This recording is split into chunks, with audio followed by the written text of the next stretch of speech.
ഇന്നത്തെ ഡെയിലി മന്നയിലേക്ക് എല്ലാവർക്കും സ്വാഗതം.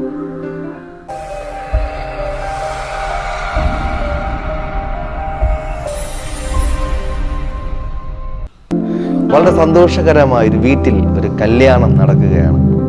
കല്യാണത്തിനായിട്ട് ഒത്തിരി ആൾക്കാർ വന്നിട്ടുണ്ട്. വളരെ സന്തോഷകരമായി വിഭവങ്ങൾ ക്രമീകരിച്ചിട്ടുണ്ട്. സന്തോഷവും ആനന്ദവും മുഴങ്ങി നിൽക്കുന്ന ഒരു ഭവനം.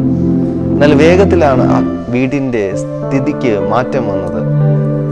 ആ വീട്ടിൽ വീഞ്ഞിന് കുറവ് വരികയാണ്. ആ വീട്ടുകാർ ഇതറിഞ്ഞ സമയം മുതൽ അവർ ഒരു പക്ഷേ വളരെ ടെൻഷൻ അടിച്ച് കാണും, ഒത്തിരി വിഷമിച്ച് കാണും. ആകെ നിന്നാപാത്രരായി തീരാവുന്ന സാഹചര്യത്തിലാണ് അവർ ആയിരിക്കുന്നത്. തുടർന്ന് എന്ത് ചെയ്യുമെന്നുള്ള ആശയക്കുഴപ്പത്തിൽ അവർ നിൽക്കുകയാണ്. പ്രിയപ്പെട്ടവരെ, ഇതുപോലെയുള്ള ആശയക്കുഴപ്പങ്ങളിൽ നിങ്ങളായിട്ടുണ്ടോ?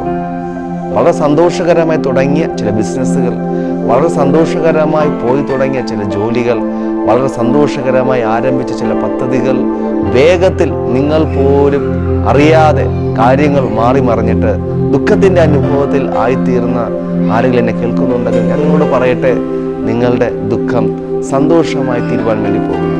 പ്രിയപ്പെട്ടവരെ, ആ കല്യാണ ഭവനത്തിൽ യേശു ഉണ്ടായിരുന്നു. യേശുവിൻ്റെ അമ്മയും യേശുവിൻ്റെ ശിഷ്യന്മാരും ഉണ്ടായിരുന്നു. തുടർന്ന് ദൈവത്തിൻ്റെ വചനമായി ബൈബിളിൽ നമ്മൾ വായിക്കുന്നത് ഇപ്രകാരമാണ്. ആ ഭവനത്തിൽ ഇതാ യേശുവിൻ്റെ അമ്മയായ മറിയ അവിടെയുള്ള ജോലിക്കാരുടെ ഇപ്രകാരം പറഞ്ഞു, യേശു നിങ്ങളോട് എന്തെങ്കിലും പറയുന്നെങ്കിൽ അത് ചെയ്യുക. യേശുവിനോടും മറിയ ഇപ്രകാരം പറഞ്ഞു, ഇവർക്ക് വീഞ്ഞ് ഇല്ല. അപ്രകാരം യേശു ചെയ്ത കാര്യം ഇതാണ്. അവിടെയുള്ള ജോലിക്കാരോട് ഇപ്രകാരം പറഞ്ഞു, നിങ്ങൾ കൽപാത്രങ്ങളിൽ വെള്ളം നിറയ്ക്കുക. അവർ വക്കോളവും കോരി നിറച്ചു. ശേഷം യേശു ഇപ്രകാരം പറഞ്ഞു, ഇപ്പോൾ കോരി വിരുന്നുവാഴിക്ക് കൊണ്ടുപോയി കൊടുക്കുക. അവർ കോരി കൊണ്ടുപോയി കൊടുത്തപ്പോൾ ആ വിരുന്നുവാഴി രുചിച്ചു നോക്കിയപ്പോൾ നേരത്തേതിലും നല്ല വീഞ്ഞാണ് എന്ന് മനസ്സിലായി.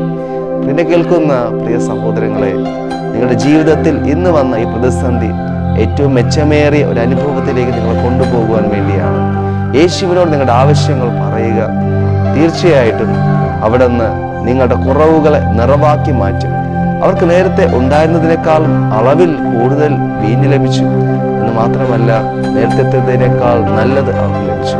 ഇതുപോലെ നിങ്ങൾക്ക് നേരത്തേതിലും അധികം ലഭിക്കുവാൻ, നിങ്ങൾക്ക് നേരത്തേതിലും നല്ലത് ലഭിക്കുവാൻ വേണ്ടി ഇന്നത്തെ ചില പ്രതിസന്ധികൾ, ഇന്നത്തെ ചില ബുദ്ധിമുട്ടുകൾ കാരണമായി തീരുന്നു. എന്നാൽ നിങ്ങൾ ഒറ്റ കാര്യം ചെയ്തേ മതിയാവൂ. യേശു കർത്താവിൽ ആശ്രയിക്കുക. യേശു നിങ്ങളോട് പറയുന്നത് നിങ്ങൾ ചെയ്യുക. യേശു പറയുന്നത് ദൈവത്തിൻ്റെ വചനമായി ബൈബിളിലുണ്ട്. നിങ്ങൾ വായിക്കുക. ഈ ദിവസങ്ങളിൽ ദൈവത്തിൻ്റെ വചനം നിങ്ങളുടെ ജീവിതത്തെ മാറ്റും, രൂപാന്തരപ്പെടുത്തും.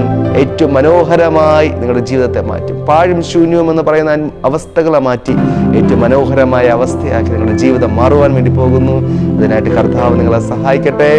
God bless you.